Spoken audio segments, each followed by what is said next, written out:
क्या रावण के पास पुष्पक के अलावा और भी विमान थे? जानकर आश्चर्य होगा। पुष्पक विमान के बारे में तो सभी जानते हैं। रावण पुष्पक विमान को कुबेर से छीन कर लाया था, परंतु यह प्रश्न उपस्थित हुआ है कि क्या रावण के पास पुष्पक के अलावा और भी विमान थे? यदि थे तो उनकी लैंडिंग कैसे होती थी? क्या उस समय भी एयरपोर्ट बनाए गए थे? आइए इस मजेदार सवाल का जवाब तलाशते हैं। वर्तमान में मौजूद श्रीलंका सरकार के पर्यटन मंत्रालय और Sri Lanka international Ramayana research centre ने इस विषय में कुछ दावे किए हैं। 2004 में पंजाब के अशोक कैंथ ने श्रीलंका में अशोक वाटिका को खोज निकालने का दावा किया था। उनके दावे के आधार पर श्रीलंका सरकार ने 2007 में रिसर्च कमेटी का गठन किया।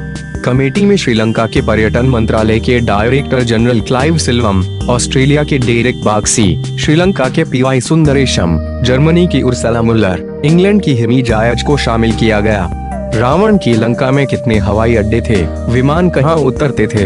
इसी रिसर्च कमेटी ने बताया कि रावण ने एक नहीं बल्कि 4 एयरपोर्ट बनवाए थे, जो महियांगना से 10 किलोमीटर दूर वेरांगटोक में स्थित है। श्रीलंका की श्री रामायण रिसर्च कमेटी के अनुसार रावण के 4 हवाई अड्डे थे। उनके 4 हवाई अड्डों के नाम 1 उसानगोड़ा, 2 गुरुलोपोथा, 3 तोतुपुलाकंदा और 4 वारियापोला है। इन 4 में से 1 उसानगोड़ा हवाई अड्डा नष्ट हो गया। बताया जाता है कि हनुमान जी ने हवाई अड्डे को नष्ट किया था। इस हवाई अड्डे को रावण के निजी उपयोग के लिए बनाया गया था। यहाँ रनवे लाल रंग का है। इसके आसपास की जमीन कहीं काली तो कहीं हरी घास वाली है। इतने सालों बाद भी मिट्टी में यह तीनों रंग दिखाई देते हैं। रावण के पास पुष्पक के अलावा कौन कौन से विमान थे?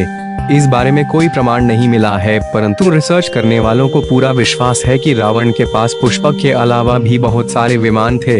यही कारण है कि इस पर रिसर्च जारी है।